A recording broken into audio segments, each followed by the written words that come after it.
Hi friends, welcome to Bookish Bliss, our virtual book club. Every week we will dig into a section of chapters in our favorite books. Let's get started. Hello everyone, and welcome to episode 60 of Bookish Bliss. We have a lot to discuss today. Holy shit. Saying it out loud, I was like, holy moly, 60. Holy moly guacamole. This week we are covering chapters 28 to 39 of Throne of Glass by Sarah J. Maas. So you don't have to read the whole book to listen. You just have to be caught up on the chapters we're covering. Amanda, darling, what are you drinking tonight? I am drinking my dinner tonight since DoorDash fucked up. Well, it wasn't DoorDash, it was Riccati's. They sent me someone else's sandwich, so I'm drinking a lovely little Fairlife protein shake. And of course, I have my LaCroix orange for backup when I'm done. Nice. What are you drinking tonight, I don't even darling? want to tell you what happened because I also ordered from Riccati's. Oh no. And what happened? They sent us 2 orders of the same thing. Bitch! I was like, lunch for tomorrow. oh my god, it's so funny. No, I would have literally ate it, but I ordered Italian and I got roast beef, That's like disgusting. literally drenched in mayo. I'm like, who the did they say like extra mayo or something? Are you supposed to eat roast beef with mayo? I don't fucking know. I don't eat roast beef. Yeah, me either. I don't know. I've never had roast beef, literally, not once. Yeah. I took a bite and I was like, gross. Yeah, but I'm still going through it. You know, your girl's never recovering, just around my nieces all the time. I can't even blame them for this. I'm just nauseous from a medicine that I'm on. But I'm drinking a ginger ale with the chemicals. Oh, yeah. With the chemicals tonight. Bucket. Cheers to episode 60 of Bookish Bliss and episode 3 of Throne of Glass. Yes, cheers, darling. Megan, give us the updates for Bookish Bliss and our Discord. We started reading Our Infinite Fates, which is our Bookish Bliss book of the month. And we're going to be having a little meeting, a little get-together on May the 4th at 1 p.m. We did start the book the other night. You read a couple more chapters than me, but we really like it so far. We're really excited about it. So there's still time to join and get your book. There's a link in our bio on Instagram and TikTok. And if the code is being weird, just DM us and I will give you one. Yes, Megan will, because Amanda has no control over social media. She'll comment to you from her own Instagram. Yes, I will. It's been fun though. We've already met so many new people. And the book is like such an interesting concept. So we're super excited. So we wanted to give some shout outs to the people who joined our Discord. So we have 22 members now. So we're just going to give a shout out. Well, not to us. So yeah. And Bookish Bliss is technically a member because we talk in it as ourselves as well. Yes. So we have J Philly 8675, Lily, who is Lily Bird Reads, Librarian Amy, Manda, Wags 5421, Emily, Kyra Catastrophe, Jess, Emily B, Alexis, Tara, Joanna, Reckless Modern Belle, LTROI, Malia, Rachel Whiting, Clarissa, Kat, and Amanda. Yay! Not you, Amanda. Not me, Amanda. A different Amanda. But yay, I love all the Amandas. There was 2 Amandas that weren't me. Wow. Right? Yeah. The Amandas unite in the book club. Is there any Megans out there? Nope. I'm just kidding. Well, thank you so much for joining. Yes, and if you want a shout out, join us. Join the Discord. Megan will shout your name out because I'm horrible at pronunciation. Oh my God, so am I. So I'm so sorry if I mispronounced your name. We have no new news besides that because there's no new news on ACOTAR and there's no new news on any of our other series. No, we're just stuck in limbo, waiting for Sarah J. Maas or Rebecca Yarros to do something. Yeah. But in the meantime, we'll get through with Throne of Glass. So let's get started with the good stuff. Just kidding. Yes. I loved the little Italian Sometimes hands. it comes out. You wouldn't know from this pale complexion. Well, like Megan said, let's get started with the good stuff and break down Throne of Glass Part 3. Take it away, All Megan. right. So we're doing evens and odds chapters again. We're starting with me. Mhm. Woo! Yes. So, chapter 28, I'm calling Billards and Blushes. Selena's Mm. idea of relaxation, a 1 hour crash course in billiards. Because why not? Why Unfortunately, not? her skills are questionable at best, and a frustrated tantrum catches Dorian's attention. Naturally, he steps in to help, which leads to a close encounter of the blushing kind. Amid the awkwardness, they have a surprisingly fun night of games, sweets, and witty banter. Dorian's amused by how smart Selena is and how little he really knows about her. By the end of the night, he's calling her by her first name, and she's leaving him wondering, is she the deadly assassin she seems, or is there more than meets the eye? Ooh, there is more than meets Whoa. the eye. Like I said, Selena is trying to learn to play billiards because she literally has nothing else to do at the moment. She is Good for her. horrible and she needed a break from all the training and learning nothing significant about the word marks. It's becoming more frustrating to her this whole episode. Yeah. If she can't learn the billiards, she's just going to burn the table and also burn Kane alive while she's at it. I'm I, here I, for it. I loved Do that it. little add in. Me too. So while she's throwing her tantrum because she cannot hit the balls, Dorian, of course, catches her, and we jump to his POV. And he said, for the world's Mhm. greatest assassin, this was pathetic. Thanks, So, of Dorian. course, he's like, I'm going to show you how to play. And he tells her she's not moving her body in the correct way. So, of course, he's going to position her. And they both started Ooh. blushing. Ooh, I was blushing. Same. I'm like, ooh, we know where this is going. She Yep. told him, though, if he didn't stop feeling her up, she was going to rip out his eyeballs and then use them as the balls for the billiards game. Jesus. I know, that was very graphic. But his positioning did work, and she got a ball into the pocket, and then he asked her to play a game. They finished playing at 2 in the morning after eating a bunch of desserts, and Dorian won literally every single game, Every but game. she didn't notice because Stop. she was just too excited if she hit the ball or got one into the pocket. She was just bragging. Yeah. But Dorian couldn't remember a time that he laughed so hard. So he's really enjoying his time with Aw. our assassin best friend. Yeah. They're really bonding over these balls. Who would have thought? Who would have They thought? spoke of books, and he found her frighteningly smart. She understood Dorian when he spoke about history and politics and theater, and he promised to take her to a play after she won the competition. Ooh, making For the plans. future. Indeed. But also, way to doubt her. He's like, I know. why wouldn't she know things about politics and history and theater? She's not an idiot. She had an extensive training. Not that he knows that, but to be Yeah. the world's greatest assassin, she's has to be very bright. Yeah.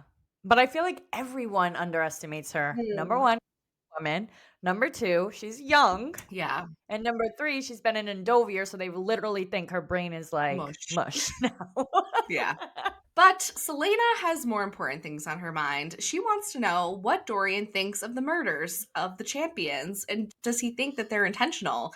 He's like, Mm. perhaps, but does it make a difference? Like, he literally could care less. Yeah. He's like, I don't care until the last battle. I already said it and I'll say it again. Yeah, he's like, I just want to know you. I don't care Yeah. about these champions being murdered. He wants to Aw. know more about her. All he knows is that she's from Terracin and that her family was dead and that she learned to play the pianoforte and she was just a mystery to him. But Mhm. he didn't get much information out of her tonight. So No. he helps her to bed. She gives him back his books and he calls her by her first name for the first time. Aw. I know. He also noticed the necklace around her neck, which he said looked familiar to him, like he'd seen it Mm. before.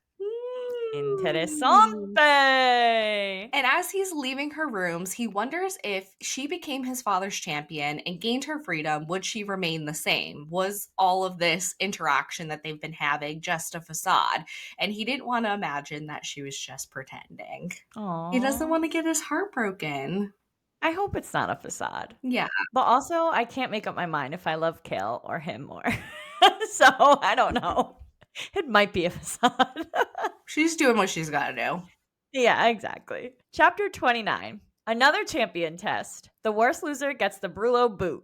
Selena, tired of testosterone-fueled trash talk, turns a cocky opponent into a human projectile, politely requesting real men next time. Kane gets a sassy retort, but silence reigns after her victory declaration. Post-test, Selena's solo pity party ends by a comforting royal amulet and a tapestry-induced Terrasen pride moment. Meanwhile, Caltaine plays social climber at a circus sideshow, aiming to snag Dorian in the crown, with the Queen's stamp of approval for being delightfully mercenary. What a great compliment. Right? So basically, duels, sass, and social maneuvering with a dash of royal nostalgia in this chapter. Yes. A sparring test determined the elimination for this champions test. The winner survived Brullo's judgment. Kane effortlessly defeated his opponent, Grave. And Varen's crude taunts towards Selena start because they're going up against each other. He says, "Look out, Kane, little lady wants a piece of you," followed by a vulgar insult about Nox defending her. Vernon was like, "Oh, defending her now? Is it a bargain? She opens her legs and you keep an eye on her?" This sends Selena and Amanda, and most likely Megan. Yes. Yes, most definitely. And she tells Vernon to shut the fuck up or she'll rip out his tongue before swiftly winning their duel by disarming and kicking him out of the ring, eliminating him. I was like, woo! Yeah, and it was quick too. It was like, go, slash, done. Like, whoa. Amanda is a new boxer, but she's fucking badass and everyone's obsessed with her. That would be Amanda in the ring with Vern after that. She'd be like, a pow, pow, pow! Yeah. You're done. He would have been done for. Yeah. Don't let me wrap my hands. Don't let me do it. Don't do it. Selena then challenged Brullo's choice of opponents. She said she will bother trying when he gives her real men to fight. Woo! And then declared Kane her next target. Oh, she's like, give me the big boy, baby. I'll show you what I got. Let's fucking go. She says to Kane, here I am, just a little lapdog. To which Kane retorts, all I hear is yapping. Like, okay. Go pound sand. Yeah, literally. And Selena vows victory here. She's like, you'll fucking see me yapping when I win this competition, bitch. Bitch. I'm like, yeah, get him. Your voice just got so deep for that. Like, yeah. Well, what am I supposed to say? Yeah, get him. It doesn't sound as intimidating. Yeah, get him. Yeah, go get him. Ready? Okay. No. Bring back the glory days. You're very ready. Amanda's ready. She's been watching cheerleading all day. Literally. Well, NCAA's this weekend, so I'm obsessed. Yes. Battle at the beach. Let's go. Anyways, back to TOG. Later, alone, Selena reflected on her unexpected fight for freedom, missing Sam, and found comfort in Queen Elena's amulet.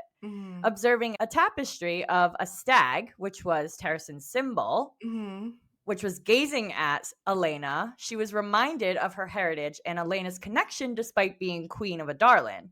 Even though she was queen, she still belonged to Terrasen, and so did Selena, which I thought was so nice, that little connection there. I know. They're bonded through that. Yeah. Selena thought about what the queen had asked of her.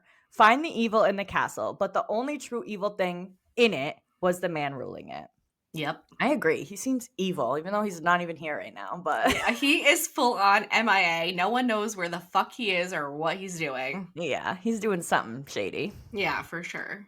So we're in Caltaine's POV to end the chapter. Parrington took her to a circus to sit with Queen Georgina. Caltaine, suffering from headaches again, aimed to use Parrington to reach the unmarried Dorian and the kingdom, desiring more than just a duchess title. That's all he can offer her. Well, Parrington sucks too, so. Yeah, he does. The queen, seeking gossip about Dorian's rumored interest in a Lady Lillian, approved of Caltaine's cleverness and her ambition, probably because she sees a little bit of herself in her. Oh, I'm sure. You don't become queen with an evil man without having some ambition, you know? The queen noted Caltaine's beauty and wealth compensated for her lowly status regarding Dorian, which just motivates Caltaine to pursue him with the queen's approval. Parrington gave her the shoes, and now it's time for her to dance. She is not giving up. not giving up. She has a lot of ambition. Yes, and animosity towards Lady Lillian. She does. Chapter 30, Murder, Music, and a Side of Jealousy. Ooh, murder. What murder? Selena's archery session with Kale is anything but peaceful. She threatens to shoot him in the head for yelling at her. Meanwhile, the murder of another champion, Vern, has the duo questioning everything. The scene is grisly, missing face, brain, and a set of eerie word marks. Selena pieces together a chilling theory. What if the killer is controlling some sort of creature? Later, Dorian drops by to discuss the murders, music, and love, though he's not quite prepared for Selena's sharp opinions on marriage. The chemistry between them is undeniable, but her thoughts linger on the mysterious past that she's hiding.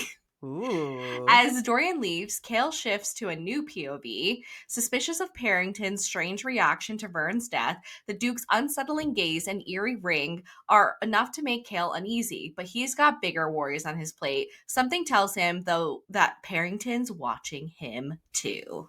Ooh. Well, so Selena is training with Kale. They are working on her archery skills. He was yelling at her because she wasn't focusing, that she was going to hit the left part of the wall. She told him, "Well, I'm going to hit you in the head if you don't shut up." She shot the arrow looking directly at Kale, which I thought, ooh, that's kind of spicy. I know, a They little steamy. they didn't break eye contact while she's shooting an arrow. I don't know. I just feel like that's some sexual Some, tension. like, dark romance shit. I know. Let me just shoot an arrow and stare you. Yeah. She notes that they both looked like they weren't sleeping because of the champion murders. They didn't know who or how they were doing it. How were they selecting the targets? There didn't seem to be any pattern, but 5 champions were dead. Yeah, the only pattern is they're champions. Yes. Selena tells Kale that Kane knows who she really is. She lies and says that he only told her a few days ago, when in fact it had been a few weeks already. But Mhm. Kale says it's fine, says it doesn't look like he's told the other champions, and he still believes that she will beat Kane in the duel. Yes, I love the confidence, Yeah. Kale. Yes. Selena tells Kale that he better be careful because he's starting to sound like he actually believes in her. Ooh. But before he could respond, 2 guards show up to tell Kale that there had been another murder. The body was found in a servant's passage, and they think the body is from last night. So it's a fresh death. Ugh, it probably stinks. Yeah. Kale asks Selena if she wants to prove how good she is inviting her along to check out the new murder victim. Selena looks back at the target as they left and saw that Kale was right. She had missed the target 6 inches to the left. He's a dick, but he's usually never wrong. Yeah, he's good. Yeah. When they arrive at the body, there was some semblance of order, but they still had to push their way through the crowd to get to the body. It's like, how many people need to be standing around this thing? Literally. The body had a gaping hole in the chest cavity, was missing a brain and a face, plus there were claw marks gouged into the ground and 2 word marks drawn on either side of the body in chalk. There was no denying their connection now. So these Absolutely not. word marks and the bodies and the deaths are all connected. Yeah, she's definitely putting the pieces together here. Yes. And like I said earlier, the murder victim was Vern. And I can't say that I'm all that sorry about it. Wyvern, you suck. And that's what you get for saying that nasty ass comment to Selena Literally. after you Boy, got your ass bye. whooped by a girl.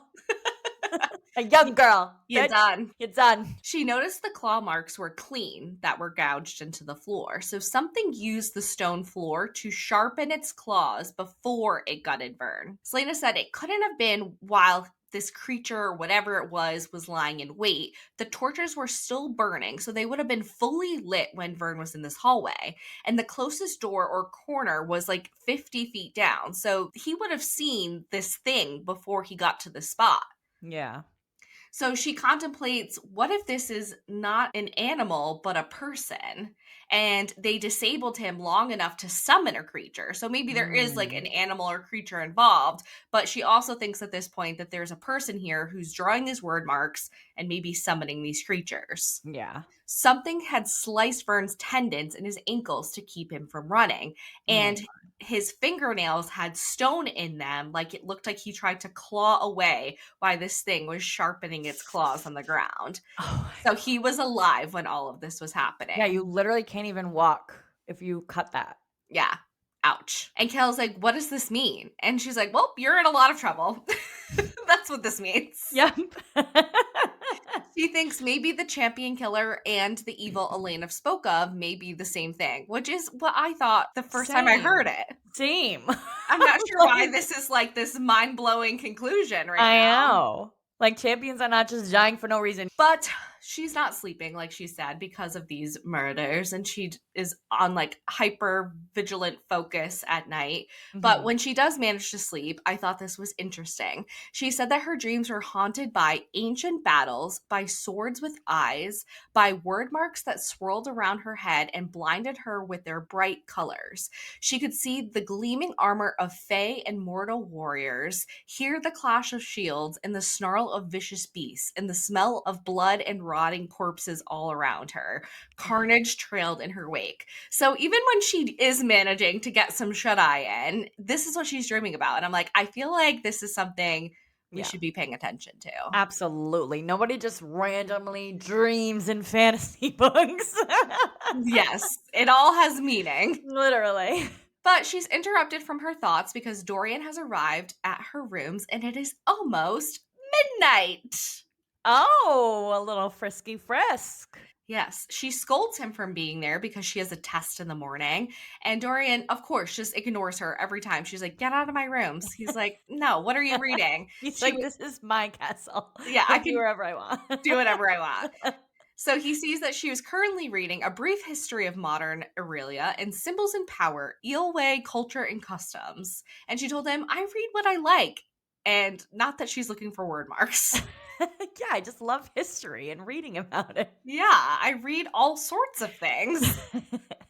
So Dorian, of course, had heard about the murder, and he's not concerned because Selena has guards and she's never alone. And the champions who had been murdered had always been alone, which I Mhm. find really interesting that they all don't have guards on them when they all have shady criminal backgrounds. Yeah. But whatever. Selena thinks that Dorian should be more concerned about the champions dying and what this means for their kingdom. Mhm. Is she supposed to become the king's champion because she's the only one left? And Dorian's like, I don't really care if that happens. Yeah, he's like, "That sounds perfect to me. Yeah, Take them all." this is a win-win. Yeah.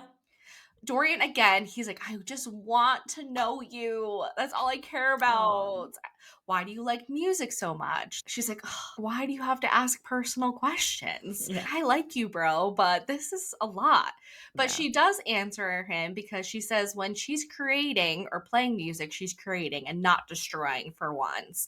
And Aw. before she had this profession of an assassin, she wanted to become a healer, and she had never told anyone that before. Wow. I would say she's starting to develop a little something something for him if she's sharing stuff that she's never told anyone before. He's persistent, but it's Mhm. working. So he's like, Literally. clearly, I'm just going to keep going because it works. Yeah. But Selena's like, all right, let's flip the script. Why aren't you married yet? You're 19 and you're the crown prince. And he's like, well, yeah, because I am 19. That's why I'm Yeah. not married. And he doesn't want to be married to a woman who is inferior to him in mind and soul.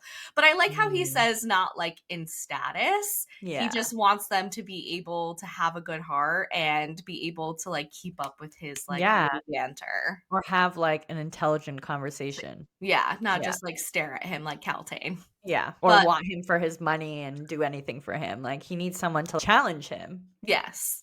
But Selena says, "You're being foolish. You could be in a position to make this country better. You could create a world where true love isn't needed to have a happy ending, a Mhm. world where men govern themselves." And he's like, "You're talking about anarchy and treason." And she's like, "Call me a traitor if you want. I've already been convicted as an assassin." That's just how she sees the world. And she sees so much potential in Dorian. Which is crazy that she's still so optimistic about people from her past alone Right. is so traumatizing, and she still can see the good in people, that's amazing. Yes.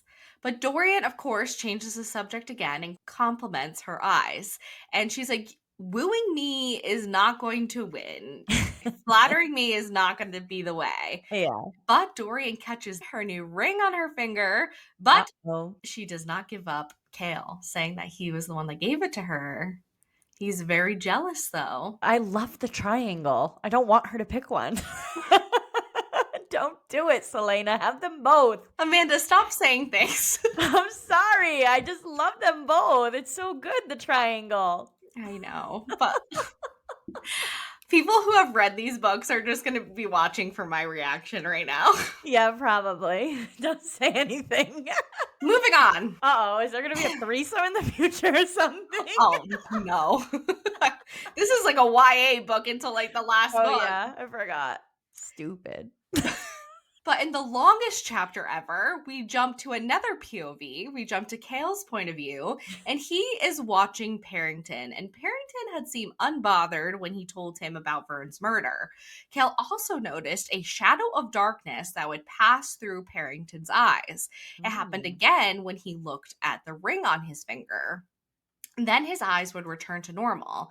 But Kale says, as strange as it was, he had other things to worry about, and he did not feel like the Duke was a threat to the castle. I'm like, really? That sounds like a threat to me. Real dark, evil threat. Yeah, for all your good instincts, I'm not sure why your judgment is being clouded by this one. But Totally. as soon as Kale left the room, he couldn't shake that the Duke had been watching him too. Of course he was. That means he's evil. Yes. First of all, he has a shadow in his eyes when he's looking at the ring, and you don't think that's anything with the ring? Yeah, you don't like question that a little bit more. I love how Caltane is just like staring at Parrington during this chapter. Like I feel like she's just looking at him like, how the fuck do I get out of dealing she's with like, you? this nasty ass man, what do I do? I just imagine that he's just like old and smelly and gross. You know what it reminds me of?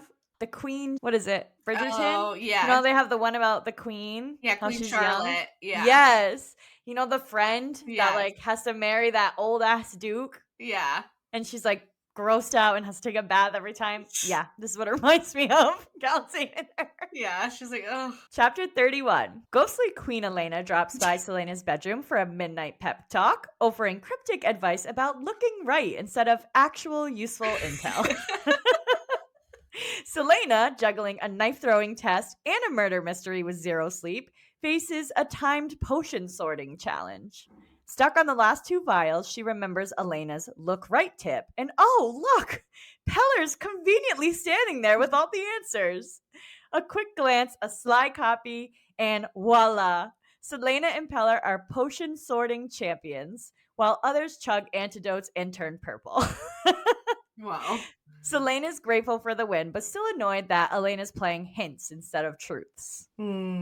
She's like, out with it, bitch. Tell me who it is and I will get them. Yeah, she's like, if you're going to haunt me, at least give me some direction to go in besides look to your right. Well, I feel like that's her nature too. As an assassin, like she's always being told or given a job to do. So like she doesn't have to figure it out who to kill. She just is told to kill and that's what she goes to do. Yeah. So this is new for her. Yes. Elena, reaching for her hidden makeshift dagger, is stopped by Queen Elena's spectral voice. Selena is annoyed that she's here to tell her that she needs to win the competition. She knows this already. So this just reminds Selena to win for her own freedom, not for Elena, who offers no insight into this evil whatsoever. She's literally no help at this point. Yeah. Elena knows that she doesn't trust her yet, but she tells Selena that they are on the same side, and Elena warns Selena to look at her right for the answers. And she's thinking at this moment, it's the tapestry. It's hiding the tomb door. This is to my right now. What is this supposed to mean? Yeah. But she's exhausted from the knife throwing competition, investigating word marks and deaths with another dead champion 2 days ago.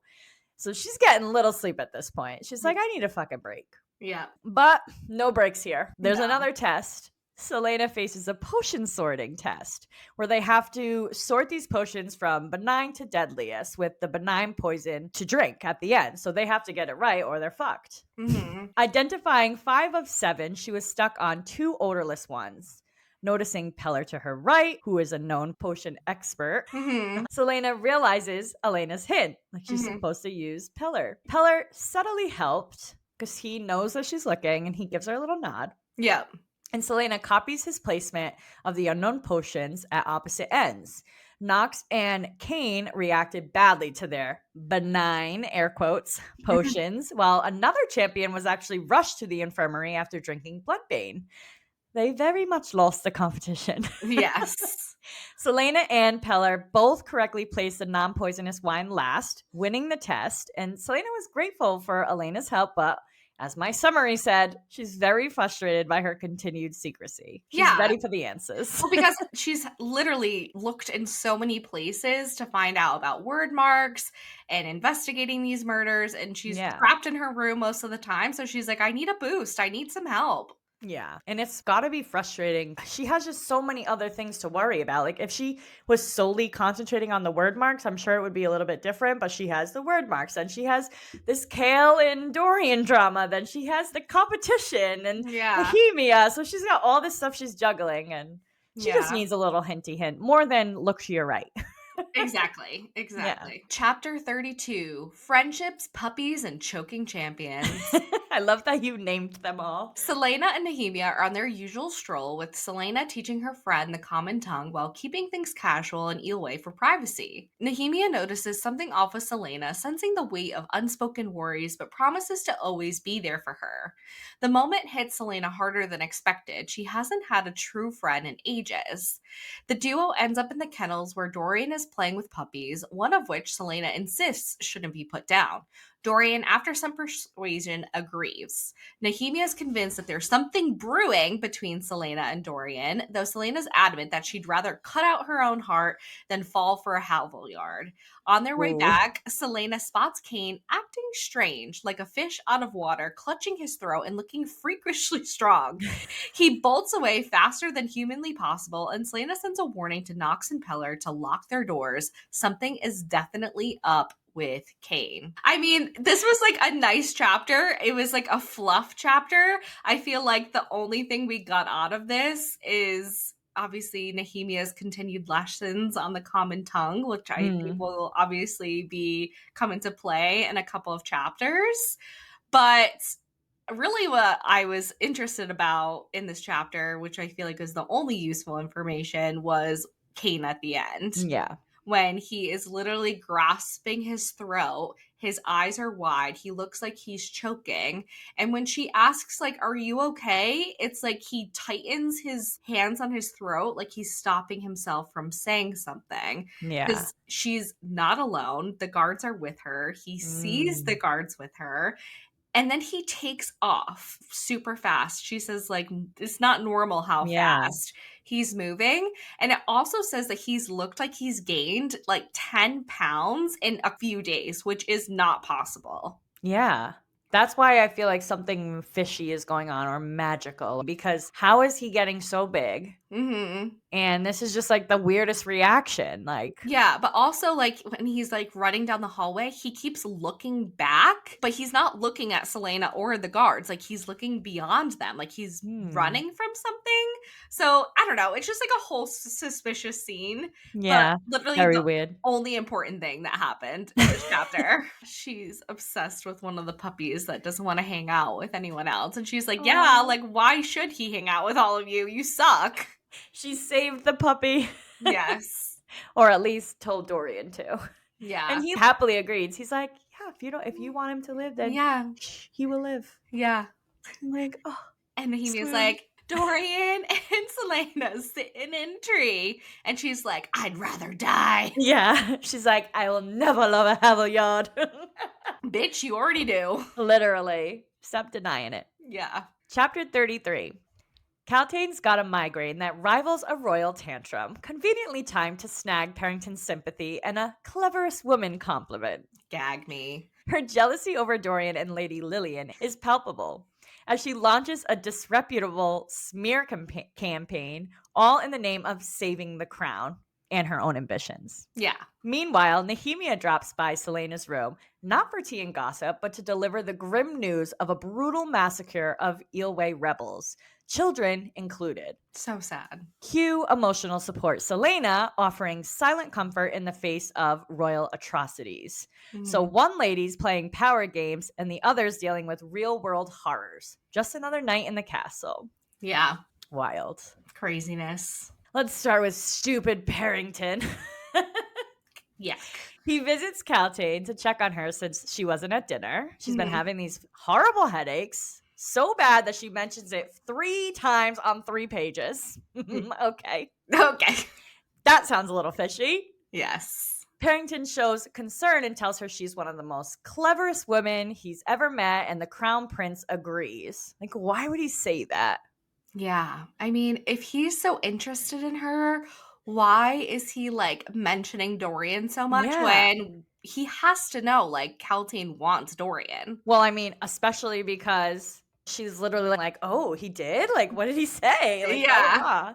But Dorian didn't say any more because Lady Lillian interrupted him, and Caltaine was extremely annoyed that they were together. So he's probably picking up these vibes, and I feel like he's taunting her almost. Yeah, I feel like this actually didn't happen whatsoever because Lady Lillian and Duke Parrington would never be around each Never. other. Yeah. Yeah, such a lie. He's using this to go after Selena because obviously he knows she's a champion and he doesn't Yeah. want her winning this competition. But I also feel like he doesn't actually love Caltaine. He's No. like lying to her too. I don't think someone like Duke Parrington could ever love anybody. Yeah, very true. He's just as power hungry as the king. Yeah. Caltaine told Parrington that she heard Lady Lillian is disreputable, and her background is not as pure as it should be. Some of the nobility don't believe her to be a worthy companion to anyone in the court, never mind Dorian. Hmm. She acts like it's her duty to protect the prince, but really she's just jealous and wants him for herself. Like, it's so fucking obvious, Caltaine. Even Parrington knows at this point. Yeah. Caltaine is thinking, though, she must do what's necessary to save the crown and her future. Bitch, please. Bitch, Power hungry. you're lowly. Whatever she said to the queen. You're Yeah. right. You are right. That's the only thing you're right about. Literally. Nehemia visits Selena in her room with red-rimmed eyes. A legion of Adarlan's army massacred 500 Eoway rebels hiding on the border. Crazy. Literally. They were to go to Calicula as prisoners of war, but some of the rebels tried to escape and they killed them all as punishment. Even the fucking children. Why were children even being brought to a prison in the first place? No That's shit. sick. It's just another example of all these people that are in these prisons that shouldn't be. Yeah. Nehemia is questioning the point of being a princess when she can't even help her people. And Selena just apologizes and holds her friend for as long as it took to ease the pain for her, which was such a sweet moment between them, but also so sad. I feel so bad for Nehemia at this point. I know. Me She too. feels so helpless as a princess. I know. Poor girl. It's a bad, bad world they're living in. Bad worlds. Literally. With a bad man in charge. A bad, bad man who's MIA. Who's missing for sure. Chapter 34, Snow, Smut, and Unspoken Confessions. Ooh. Selena's stuck in her room dealing with some uncomfortable monthly issues and the weight of everything going on around her. Kale stops by trying to be supportive, but mostly just ends up grossed out when she vomits, revealing it's that time of the month. Enter Dorian, who's not squeamish, and proceeds to distract her, or tries to distract her, with cards, teasing her about her steamy romance novel, Sunset's Passions. They banter, flirt, and even exchange a few accidental, intimate moments, all while Selena realizes that she does enjoy Dorian's attention, though she pretends not to. Dorian opens up about how much he hates his father's regime and confesses that he never wanted to be a part of all the atrocities, including the one that had devastated Terrasen. Selena reassures him that she doesn't hate him, and then they share a rare, honest moment. But of course, there's no time for love stories. Selena's left out of the Yulemas ball. Dorian kisses her on the cheek, and she contemplates the fate of the murdered champions and Kane's strange behavior. Maybe it would be a nice Yulemas gift if Kane were to just disappear. Indeed. I agree. Selena was sitting by the window after watching the snowfall after Nehemia had returned to her rooms. And now that Selena was healthier since being an Endovier, her monthly cycles had returned and she was going through it. I can imagine. Oh my god, here she is, Philippa. Philippa! I like Philippa better. Philippa. Guys, funny story. I told Megan that you pronounce Philippa like Philippa. But it's not. It's really Philippa. Philippa. Yeah. Philippa? I don't know. So ugly. We're so Sorry if your name's Philippa. so we're calling her Philippa. So it's just gonna be Philippa. You Yeah. hate it? I'm I'm sorry, but sorry. I think it's funny. Yeah. So Philippa had brought her some tea to help her with the pain. Kale comes into her room hearing about Nehemia and what had happened to the rebels. And she's like, I'm trying to tell you that I don't feel well, but he just assumes it's because of the massacre of the Eelway rebels. And he's like, if my country had been taken over, that he would have stopped at nothing to free his people. So it just really sickens him to think about what had just happened. Yeah. He admits that he can be aloof, acknowledging that she has complained about it to Dorian, but he respects her unwavering friendship with Nehemia, despite the rumors of Nehemia aiding in these rebels' cause.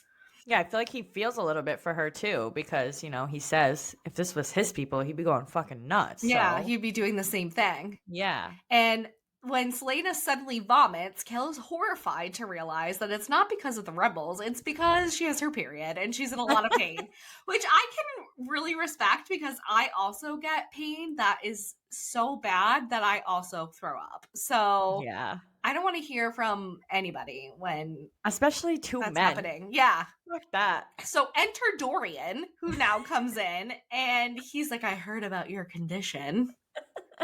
And is teasing Kale for being squeamish. And he's like, let's play cards. Your pain can't be that bad.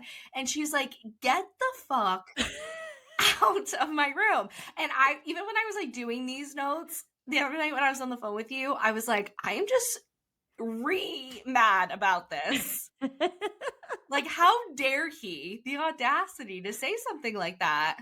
He's such a prince, literally. So annoying. And then on top of all the mocking, he then sees her smutty romance book, Sunset's Passions, and he's mocking her for that. He's like, what happened to your history books? And she's like, shut the fuck up. Clearly there's no banter going on during your period. Yeah. She has to get him back though. And she's like, oh, you should read it. He's like, absolutely not. She's like, oh, Kale said the same thing. Even though she never asked Kale to read the book. And he's like, fine, I'll read it. She's got them both wrapped around her fucking finger. I love it. Yeah, even though he does say, he's like, you're not going to put us against each other as he's taking the book, but he's falling into it. Yeah, he is. But Selena notices here that she likes how Dorian's looking at her. Ooh. This section is full of little flirtatious moments with them too. I love it. Mm-hmm. And Dorian admits he didn't realize he was staring at Selena until she calls him out on it. And he's like, well, you're beautiful. Aww. He then contemplates how he feels about Yulmus, but given the atrocities his father's regime had committed, he just is like, I just don't know if I can be excited like I usually am. Yeah. He confesses his regret for participating in his father's actions and explains that he chose Selena as his champion, really to annoy his father, and he wishes the world wasn't like this. Yeah. Yeah, he's like, I didn't want to participate in this competition, but if I didn't, it would have been seen as like dissent. And he's like, the only choice I had was who I was picking, and so I chose you. Selena assures Dorian that she doesn't hate him, and they share a moment before she learns she won't be invited again to a ball. Ugh.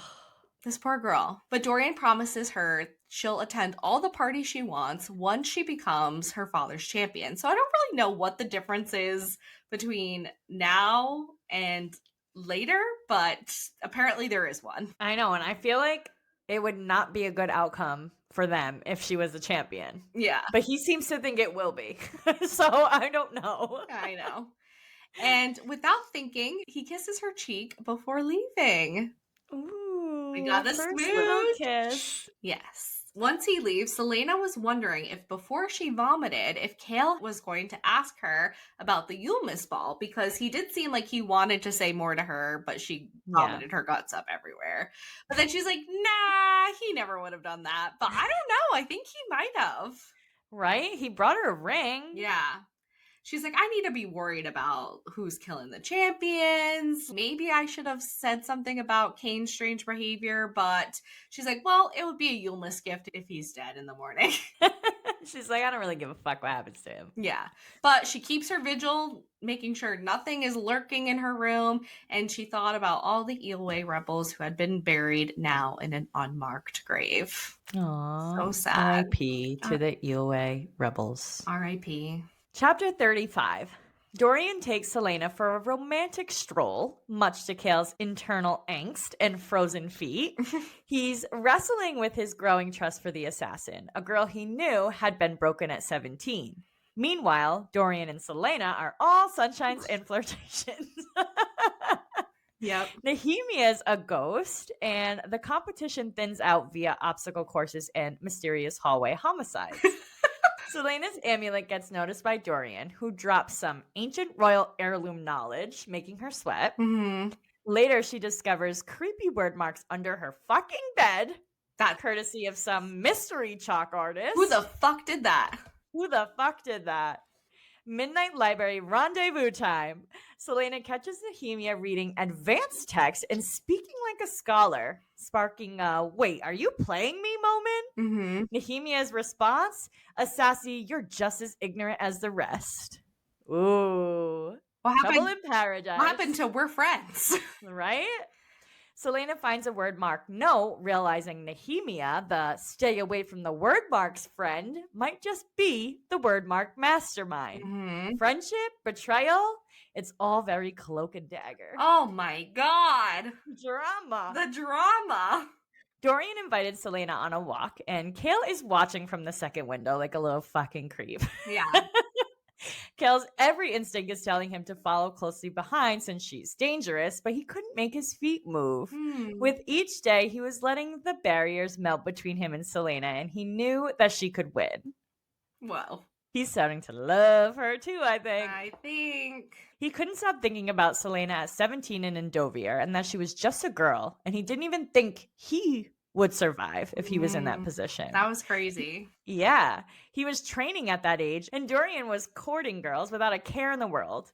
Kale trusted her, and he didn't know what that meant about himself. Like, why is he trusting this assassin? He's going through it. Yeah, he's going through it. Dorian and Selena are enjoying themselves on their walk, touching, talking, laughing, just having a grand old time, those two. Nehemia spent most of her time in her rooms and declined to see Selena after she heard the news of the fate of the rebels. So they have this cute little moment, and then she kind of goes AWOL on her. Yeah. 3 more tests had been conducted. The most exciting was an obstacle course, although Peller was finally eliminated from that. 3 more competitors had also been found dead in forgotten hallways. There were only 6 of them left. Kane, Grave, Knox, a soldier, and Reynolds. We've never mentioned his name before, and now he suddenly has a name. Yeah, I'm like, who the fuck's Reynolds? I know. Okay, Reynolds, who stepped up to replace Vernon as Kane's right-hand man. Maybe that's why we haven't heard from him, because Vernon was kind of in that position until he... Sounds like a bad place to be. Literally. Dorian recognizes the necklace that Selena was given by Elena. When he was a boy, he used to read tales about the dawn of Adarlan. Gavin was his hero, who was the first king of Adarlan.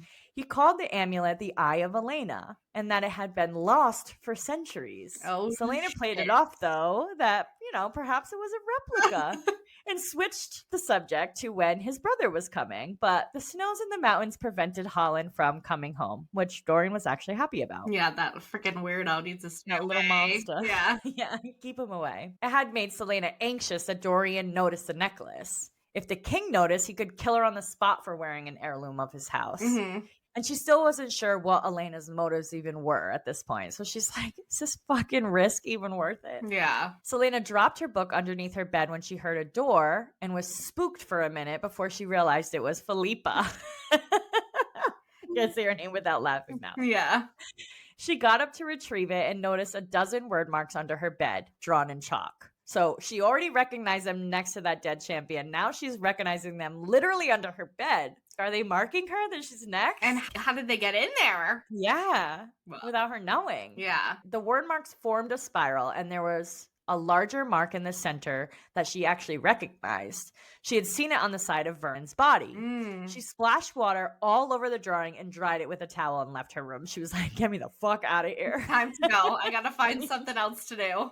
Yeah, she's like, "I need to fucking figure this out." She was escorted by the guards at midnight to the library where she saw Nehemia, and this is where she sees Nehemia reading a book, and Selena was convinced that she couldn't read at that level yet. So she's like, "How the fuck is this happening?" Yeah. She also spoke with perfect pronunciation of the common tongue, which she hadn't done before either. So it didn't make sense to Selena. Was Nehemia playing her all this time? It's all she can think at this point. She's like, "Uh-oh, is Nehemia evil?" I know, but Selena's also kind of playing Nehemia. Nehemia doesn't know who she really is either. So, That's does true. Selena have a right to be upset? That's true. That's very true. Probably not, But she is. but she is. When Selena called her out on it and said, "I thought you couldn't read it at that level yet," this is where Nehemia says that you're like every other ignorant fool in this castle. But it's true. Why would you underestimate her when people are constantly doing that to you and you know better? Yeah. Also, it's weird to me that she thinks that she's the evil one too. Like she doesn't even make that relation that they're Yeah. the same and not evil. Yeah, she's just immediately she's evil. Jumps to like, yeah, Yeah. she's the evil. Yeah. Selena found a piece of paper with a word mark drawn on it when Nehemia walked away and disappeared. She realized that Nehemia was the one who told her what they were and warned her to stay away from them. But wasn't it because she was her friend?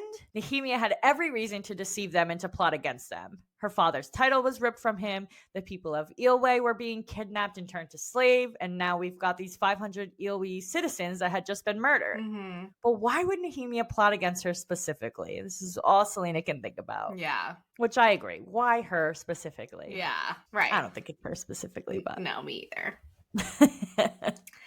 Chapter 36, Yuletide Secrets and Puppy Pouts. Selena is keeping her mind busy with secret research on the word marks and the mysterious killer, all while preparing for the final test and duel ahead. But it's Yulemas morning and she's determined to enjoy some peace. She finds a Mhm. sweet surprise, a bag full of candy, thanks Dorian. But it comes with a sign of trouble when her teeth turn red. Dorian gives her a puppy she definitely didn't want, really, but she can't resist the charm, and she Yeah. sets some strict rules for its training. After a playful kiss on the cheek that leaves Dorian flustered, Selena makes the decision to attend the Yulemas ball. She's not just there for the festivities. She's worried about the hidden dangers and she won't let Kale or Dorian get her. And she walks with Kale to temple service. She can't help but poke fun at his lack of holiday spirit.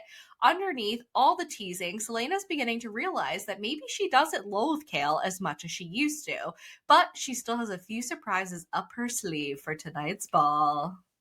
Ooh. So it had been days since Selena has seen Nehemia, but she has kept it to herself about the incident in the library. She hadn't told Kale or Dorian about it, which I think is Mhm. interesting. If she's so Yeah. suspicious of her, why are you keeping this to yourself? Yeah. She kept using her spare time to research word marks, trying to find a way to decipher them, plus, how were they related to the killer and the beast?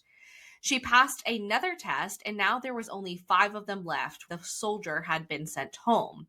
And the final test was 3 days away, and the duel would be 2 days after that. So we are getting very close to the end of this competition. Yeah, we are. On Yulemas morning, Selena decides to focus on enjoying the day, ignoring her worries about Nehemia, the champion killer, and the duel. She finds a bag of candy in her bed, which she assumes Dorian sent, and Philippa scolds her for the red stain on her. It's Felipa, Megan. I'm just Sorry. kidding. I'm just kidding. It's not. You said it right. Now I don't know. It's totally Philippa. Philippa. Dorian is waiting for her, joking about her candy stained smile, and gives her the puppy she saved from being put down. With Selena providing a very long list of training demands, and Dorian's like, oh my god, I should have just gotten you some jewelry. Should have just killed the damn thing. No, I'm just kidding. But Selena is very excited about this puppy secretly, and she kisses Dorian on the cheek, which leaves Dorian flustered. I feel like this moment is where she's like, okay, he's good. He's a good guy. Yes. Because he literally only saved it for her. Like, Yes. he tells her, if this is what makes you happy, then this is what's going to happen. Yeah. Oh. Oh. Cute little Dorian. Yeah. So now she's like, I have to attend this ball, fearing for Dorian and Kale's safety that Nehemia might do something to them at this ball. She's like, a Yeah. room full of people in the castle that literally Nehemia hates all of them. This is a perfect time to just them all. Yeah, for revenge. Yeah. Now Kale and Selena are walking to temple service together because she can't go to the fucking ball, but she can go to temple because no one should be denied their rights to go to temple. She pokes fun at Kale for not even smiling on Yulmus. I feel like he's not smiling. He's probably like nervous. Well, also, I feel like that's his job to, like, look serious, too. I feel like he's just playing the part. Yeah, they're in public. It's not like they're alone in her rooms. Exactly, yeah. But Kale thinks she's being fishy because she wasn't complaining about not being able to go to the ball tonight. But Philippa was going to help her get a dress and a mask, and she promised to keep it a secret from Kale. So I love how she's like on Selena's side now. She's going to help her get to this ball. I know, they bonded so much. They did. And now they're besties. Yeah. Selena notes that Dorian has never made her feel rotten or stupid, and Kale provokes her. But she's like, he has a good side too. And she wonders when she stopped loathing him so much. I'm like, girl. Don't pick. Keep them both. I can't wait for when the time comes where I know what you're hiding from me. And then you're going to say, remember in part 3 of Throwing Glass? Can't wait for that moment in future episodes. Oh my God. It's a long way away. Selena knew tonight, even with her mask on, Kale would know it was her, and she hoped he wouldn't punish her too severely. I hope he does. Chapter 37. Yulmus Temple Service. Selena's social calendar remains temple yes, ball hard no. She spots the royal posse, Dorian, the queen, and the Parrington/Caltaine power couple, all in their festive finery. Sleep, however, is her true god, until Kale's shoulder becomes her drool-soaked pillow. The God Parade commences with a suspiciously rigged blessing for Parrington. Surprise, surprise. Mm-hmm. Selena, feeling snubbed by the love god, gets a golden arrow from Deanna, goddess of the hunt. Ooh. Kale, suddenly sporting a mysterious change in face, lets her keep it. Is it a glow up or a secret crush? Stay tuned. Whoa is right. Selena attended the temple service for Yulmus, but didn't see any other remaining competitors there. She could go to the temple, but not the ball again. She clocked Dorian and the queen in the first row and Caltaine and Duke Parrington across the aisle from them. Mm-hmm.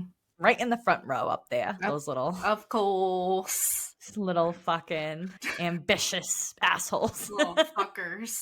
Little fuckers. The high priestess started her prayers saying it was the day the great goddess gave birth to her firstborn, Lumus, Lord of the Gods. With his birth, love was brought into Aurelia, and it banished the chaos that arose from the gates of the word. Interesting. Here we go with these gates again. Selena was fighting sleep since she was up so late in the library and had that encounter with a Nehemia. Sleep eventually won, and she dozed off. Kale, though, woke her up, but she noticed a hint of red in his cheeks, too. A sign he was sleeping as well. I loved that. So funny. And he actually admits that he was until her drooling on him woke him up. He's like, you can sleep and not drool. Yes. They were both awake for the last part of the ceremony, which was the procession of the gods. Mm-hmm. Every year, 9 children were chosen to dress as the gods at the ceremony. They were blindfolded, and if the child stopped before you, you received the blessing of the god and the small gift that the child carried as a symbol of the god's favor. Farnor, the god of war, stopped before Dorian, but then moved to the right and across the aisle to Duke Parrington, giving him a silver sword. Bullshit. Selena is not surprised. Neither was I. No. Even though they are blindfolded, he gets this. So is this rigged? Like, that's what she's thinking, and that's what I'm thinking. And I'm surprised they didn't give anything to Dorian. Yeah. It's weird. Maybe they would think it's rigged if they did, but really it's still rigged. Yeah. The god of love strode right past Selena, and she thought to herself that this tradition was fucking foolish. Yeah. But really, I'm like, she maybe wanted the god of love to stop for her. Yeah, because she's like, is there love on my horizon? Oh, guess not. Yeah, I guess not. Even though there is, honey. I can tell you that. I don't know which one. Maybe both. but one of them for sure. The child dressed as Deanna, the goddess of the hunt and maidens, approached Selena and stopped in front of her and removed her blindfold. The little girl touched Selena's forehead and said, "May Deanna, the huntress and protector of the young, bless and keep you this year," and gave her a small golden arrow. Hmm. Interessante. Selena knew it was solid gold and would fetch a nice price, but she offered it to Kale, assuming he wasn't going to allow her to have it. Kale lets her keep it, though, as he didn't want to test the gods, he says, but I feel like he just wanted her to keep the gift. Yeah. Selena notes here that he looks different and there's a change in Kale's face. But what could this mean? Or is this just a change in his demeanor? Maybe he's like, if a god is like blessing her, maybe she's not so bad after all. Yeah, maybe he's like finally realizing, okay, she's a good person. Yeah. We'll see. We'll see. Chapter 38, Tiaras, Tension, and Twists, the ball that stole the spotlight. Whoa, I love these little titles, darling. Thank you, darling. Selena gets all dolled up for the ball, channeling her inner princess with a tiara, no less, and plotting a little entrance with Philippa. The plan? Pretend like she's late so her guards escort her in like royalty. Kale might be her biggest buzzkill, but Dorian can't take his eyes off her. He's all dreamy thoughts about her being the woman he'd want to rule beside. However, before he can make a move, Kale swoops in and steals her, leaving Dorian sulking. At the ball, Selena is too busy watching Nehemia, and Kale scowls to have fun until she finally has a quiet moment to chat with Nehemia, who might be giving some cryptic warnings. After a bit of tension and a cold shoulder, Kale refuses to dance with her because, Parrington, but Dorian swoops in for a rescue. Turns out being a prince has its perks, especially when it involves stealing a dance from the captain of the guard. Whoa, what a ball. What a ball. The drama, the tension. It continues. Selena is getting ready for the ball with Philippa, feeling like a princess in a grayish dress that reminds her of the sea, topped with a tiara. Philippa suggests that she could win the hand of a king or a crown prince, and they plan to pretend that she's late so the guards don't ask questions. Her own guards compliment her, asking for her to save a dance for them, and she enters the ball ready to face the night. Oh, darling, I love that even the guards want to dance with her.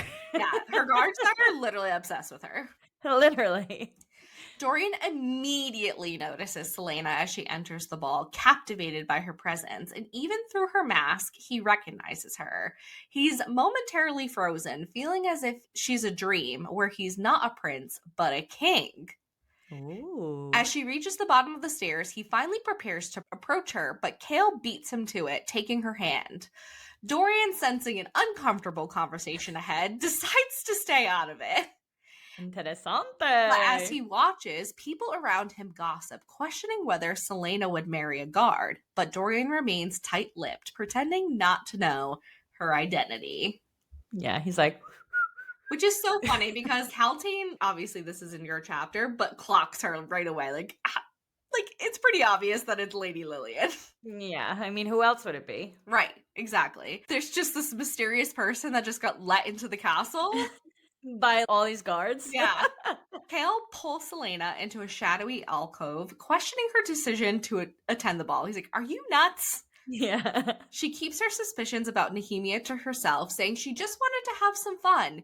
And she's like, "Nox is here, so what the fuck? Why can't I be here?" Yeah. She tells Kale, "Just give this to me. This could be your Yulebus present to me." But Kale warns her to not make him regret it, and she teases him, "I knew I liked you for some reason."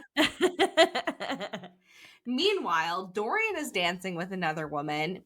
Even Parrington has noticed Selena. So she's like, "Why hasn't Dorian made any eye contact with me?" She's a little jelly. Yeah, she's like, who the fuck is this blonde taking all his attention? No, this is a brunette this time. Oh. Yeah, at the last ball, he was dancing with a blonde idiot. Oh. I can't keep my fucking woman straight here. Nox is also flirting with a young woman. So Selena's like, "Get it?" Oh, honey, what a good friend. She's like, "I'll be a wingman." Yeah, and Kale's just in the corner like, "Don't have too much fun, Selena. Jesus, calm down." But she's feeling like a fool like an hour later. Nehemia was still sitting with the queen and hadn't even looked again in Selena's direction. She's like, how of all people had I thought Nehemia could attack anyone? You know. So she's like, maybe I was too rash. Yeah. Well, I feel like she's under a lot of pressure with little sleep. But at least she comes to the conclusion that it's not Nehemia. She Come on. definitely knows there's something up with her, but I don't Yeah. think she thinks it's She's this. the evil, or she's gonna like massacre them like they did to her. Right. Yeah. So Nehemia finally rose and came over to Selena and told her that she looked beautiful, and her accent was back to being thick again. Was she Mm, warning Selena to stay quiet? probably. Yeah, she's like, keep your mouth shut, you bitch. She's like, you don't know nothing. Yeah. She tells Selena that she wasn't feeling well and that she was heading back to her rooms. Selena tells her, well, I hope you feel better, and she watches her until she can't see her anymore. And Kale clocks this odd interaction, but Selena tells him that it's none of his business. Nanya. He's like, the besties aren't bestying anymore, so what's up with that? Yeah, he's like, what the fuck happened? But yeah, like you were saying, she says Nehemia wouldn't repay pain with more pain. She was too Yeah. good for that. And even if she was going to hurt someone, it wasn't going to be tonight. Yeah. Especially so publicly. Right. Kale presses Selena and he's like, what is wrong? And she's like, you're what's wrong. Your scowls are keeping anyone from asking me to dance. So then she asks Kale to dance, but he refuses, citing the risk of attracting Parrington's attention. Which I'm like, she ends up dancing with Dorian.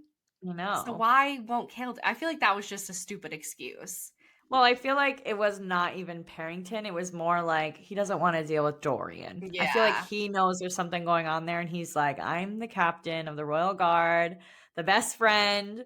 I can't get involved. Yeah. I mean, Let them two stupid asses figure it out. yeah, he does say that. He said, if Parrington wasn't there, then he would have said yes, but she has more attractive suitors vying for her Yeah. attention. Yeah. And he downplays his own worth as like the captain of the guard. But Selena insists that he is better than anyone else there and that he is very handsome. Keep them both. Keep them both. Keep them both. Keep them both. Keep them both. Stop testing me tonight. I'm sorry. Okay. As he stares at her, her mouth goes dry and she wonders how she missed this for so long. But Dorian interrupts Selena and Kale, asking why they're not dancing, and then invites Selena to dance. Kale is hesitant. He thinks this will draw too much attention, but Dorian brushes it off and Kale goes to get a drink, leaving them to dance. Dorian tells Selena she looks beautiful, and she mentions she didn't think he noticed her, to which he admits he had to work up the nerve, especially with Kale getting to her first. Despite the line of ladies waiting for him, Dorian reassures her by saying, well, I'm here now, which I didn't really like that response, and neither did Selena. No. But he's a fucking prince at the end of the day. He's so used to getting everything he goddamn wants. Yes.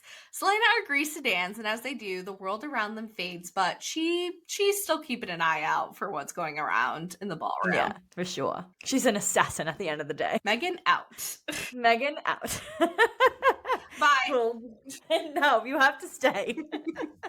Last chapter of the night, chapter 39. Dorian and Selena's dance marathon, a royal love fest that ignores all courtly etiquette. They bond over dance-induced childhood trauma and a puppy hostage in the dining room.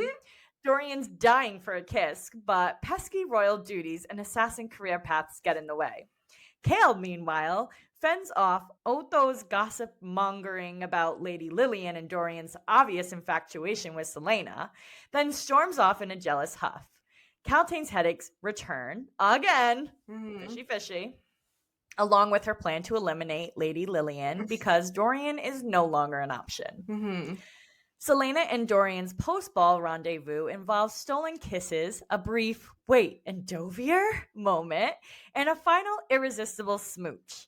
Dorian's in love-struck bliss while Kale plays garden gnome, watching Selena's dreamy post-dance waltz from afar, a silent, lovelorn sentinel. Aww. Aww. Kale.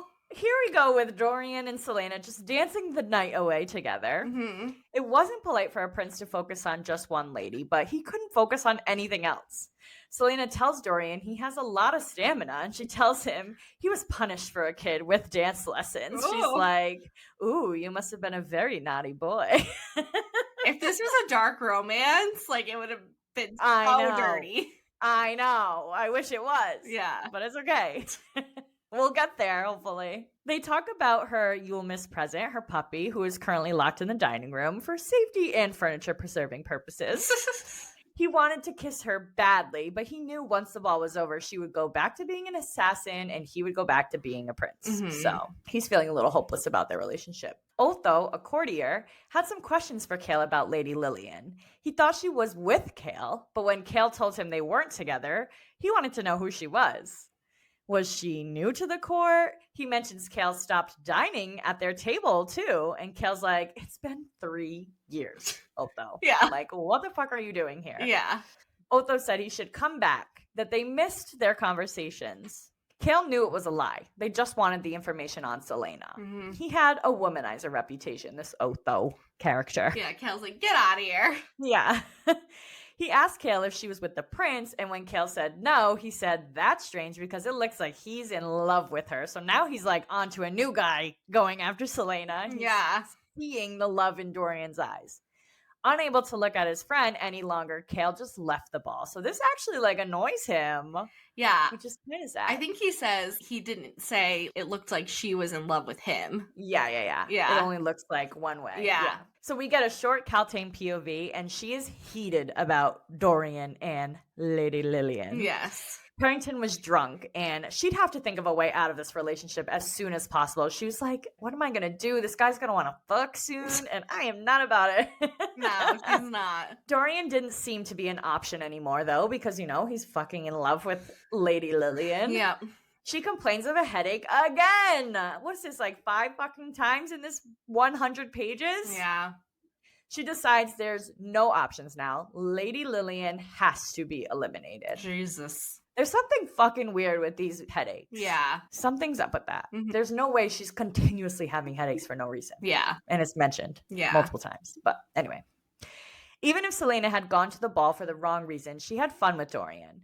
She left the ball at 3 a.m. without saying goodbye to him. Irish But goodbye. Yeah, Irish goodbye. But Dorian came to her room after the ball anyway, and he was like, hey, you didn't say goodbye to me. What the fuck? Yeah.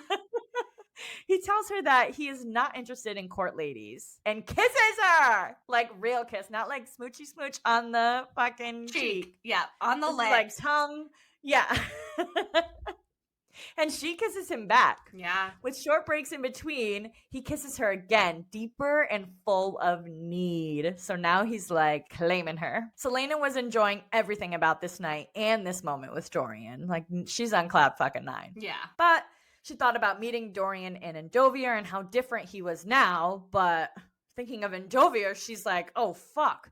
Why was she kissing the crown prince of a darlin? Yeah. She pulled back and he tried to kiss her again, but she stopped him. She said she should go to bed alone and said goodnight to him. Bye-bye. He's a gentleman. He agrees and says goodnight, but he stole one more kiss and she did not stop him from that. I love it. I love it. Me too. We switched to Dorian's POV and he was ecstatic. He's like literally skipping down the halls. Dorian was determined to find a way for it to make it work with her. He'd find a way to be with her. He had to. Like he's determined now.